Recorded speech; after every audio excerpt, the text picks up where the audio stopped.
But of course, today we're marking 107 years since the end of World War I. It is, of course, Armistice Day, where we honour and remember those lost in conflict, and we mark the end of the First World War as well. We observed a 2-minute silence earlier today, and you'll likely see people wearing poppies on their lapels, which has become a symbol associated with the day. But do you know who came up with the idea of the Remembrance poppy? May not be what you think. See, that question was asked to Heather Johnson from Colchester, who did some digging and got so invested in the story that she ended up writing a book to get to the heart of the question. The Poppy Lady, as it's called, is the story of Madame Anna Guerin, and we're going to hear about her role in crafting the Remembrance poppy. Now, Heather is an oral cancer survivor who's undergone a number of operations on her mouth and jaw. That has resulted in her having difficulty speaking.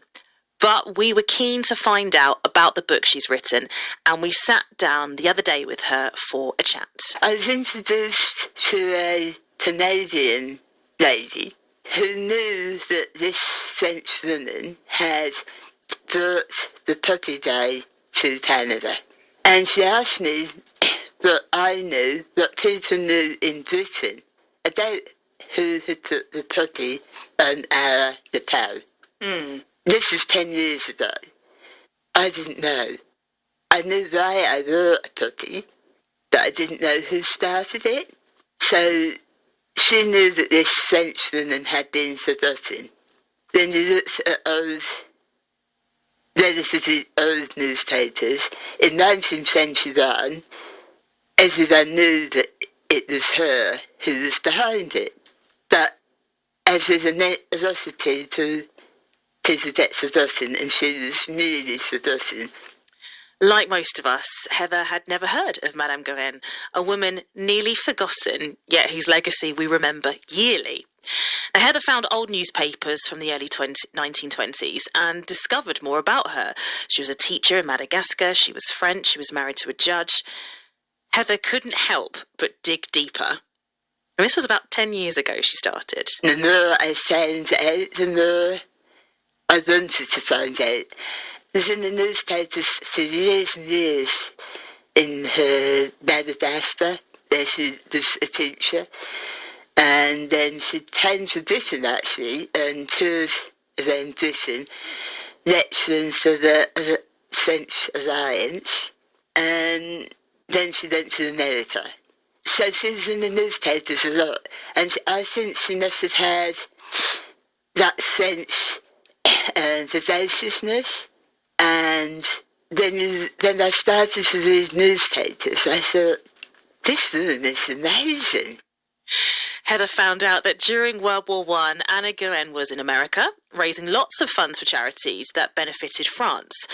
Following the armistice, 107 years ago today, she returned to France, but her tour was cut short due to the Spanish flu pandemic that followed. But Heather explained to me that the French government then asked her to return to America to begin a children's charity to support all those who had lost parents in the conflict. 1 million French francs was her target, so in October 1919, as a way of raising money for her charity, Madame Guerin thought about holding a poppy day. She went to a local manufacturer, took a sample of the puppy that she'd made, had 10,000 puppies made for this puppy day, and that's how it was started. So then she starts going around the American states.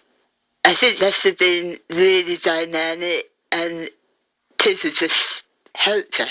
So, and I think she's just one of these vivacious French women.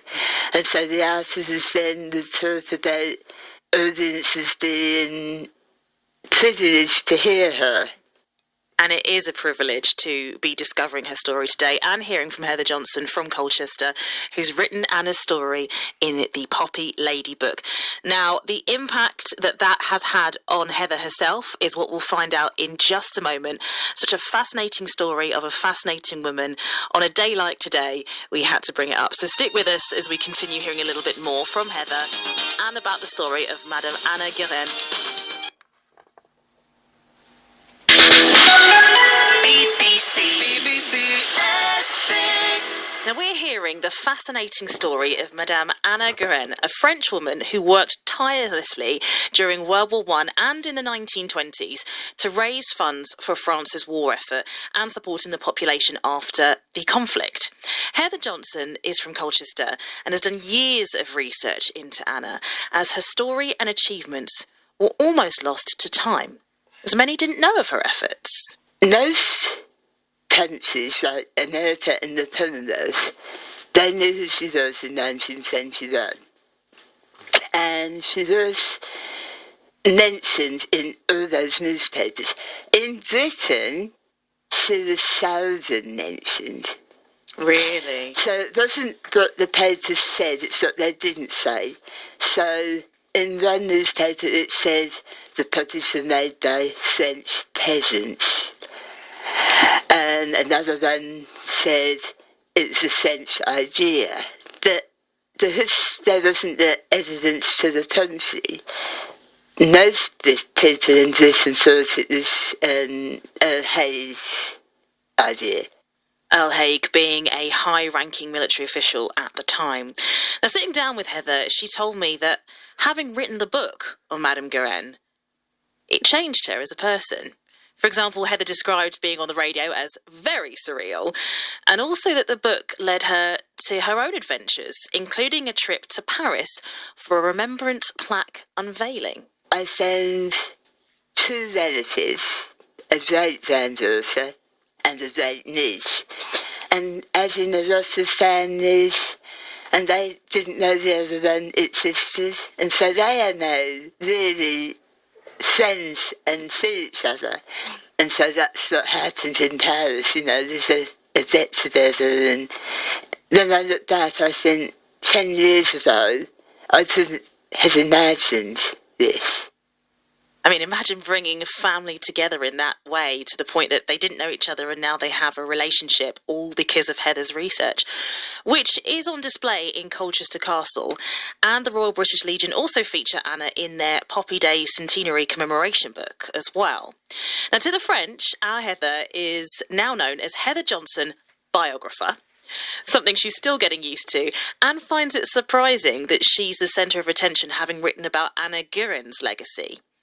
But having now written the book about the origins of the poppy being the symbol of remembrance, what does Remembrance Day mean to her now? Remembrance Day, to me now, it is exactly the same in as much as I always remember my family members who died in the First World War, Second World War. But now that I look at the poppy, I realise that that is her legacy.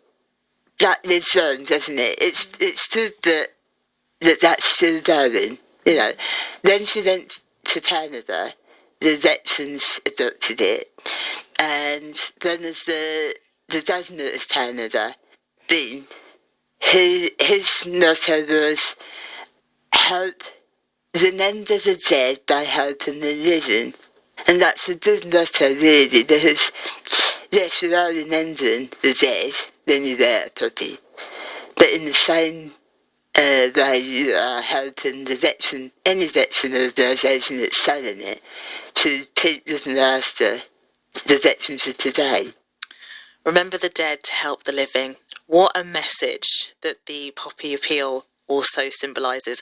Heather Johnson from Colchester there, speaking about her book, The Poppy Lady, the story of Madame Anna Guerin and the Remembrance Poppy, which is quite the story of a woman almost forgotten in time.